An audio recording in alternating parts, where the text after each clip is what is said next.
Hello friends, আজকেই একটা ছোট্ট ভিডিও আমি দেখাচ্ছি। কারণ যাদের বিড়াল অসুস্থ বা ছোট বাচ্চা তারা তো মিল্ক খাওয়াবেন।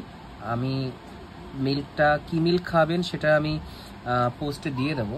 আপনারা চেষ্টা করবেন, যারা সদ্যজাত বাচ্চা নিচ্ছেন, ছোট বাচ্চা নিচ্ছেন, তারা এটা ডক্টর প্রেসক্রিপ্ট করে, তো ওটা খাওয়াবেন। তার সাথে সাথে হোমমেড ফুডটা দেওয়ার চেষ্টা করবেন। ড্রাই ফুডটা যতটা এড়িয়ে যাবেন ততটা ভালো।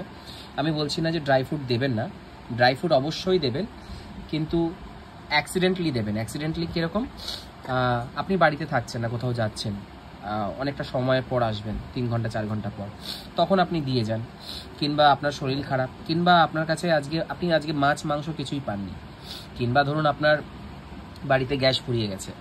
তো এই অপশানগুলো কোনো অনেক রকম প্রবলেম হতে পারে। বাড়িতে লোকজন এসছে, ওদের জন্য করতে পারছেন না, অনেক রকম রিজন হতে পারে। তো তখন আপনি ড্রাই ফ্রুটটা দিন, বা দিনে একবার দিন। বাদবাকি সবসময় চেষ্টা করুন, মাছ খুব কম দামে পাওয়া যায়, সস্তায় পাওয়া যায়, চিকেনের থেকেও সস্তায় মাছ পাওয়া যায়। যদি একেবারে দামি মাছ খাওয়াতে হবে সেটা তার কোনো মানে নেই।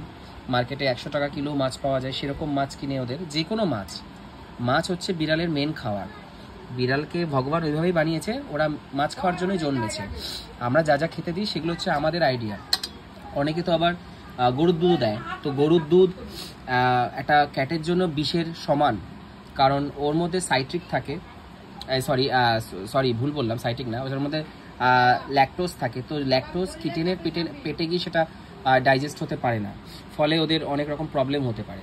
তো কেউ দেবেন না, সেটা স্ট্রিট ক্যাট হোক কিংবা পার্সিয়ান ক্যাট হোক, যে কোনো ব্রিডেরই ক্যাট হোক না কেন, তাদের ছোট অবস্থায় তাদেরকে এগুলো দেবেন না। আর আমি আজকে যেটা দিচ্ছি রাত্রেবেলা, চেষ্টা করবেন সবাই রাত্রেবেলা চিকেন স্টু কিংবা ফিশ স্টু। আমি আজকে যেটা দিচ্ছি সেটা হচ্ছে ফিশ স্টু। এটা কিছুই না, আমাদের খাওয়ার জন্য রেগুলার যে মাছ থাকে সেই মাছই। এখানে 2 পিস বড় বড় সাইজের, মানে এখানে প্রায় 150 থেকে 200 গ্রামের মতন কাতলা মাছ আছে। এই কাতলা মাছ আমরা সেদ্ধ করে দেবো ওদেরকে। এর সাথে স্টুটাও দেবো। স্টুটা কম হয়ে গেছে আজকে, তো এটা এর ভিতরে প্রচুর পরিমাণে ওমেগা 3 থাকবে, যেটা ওদের জন্য খুব দরকার। আর প্রোটিন তো আছেই। তো আজকের জন্য এইটুকুই, নমস্কার।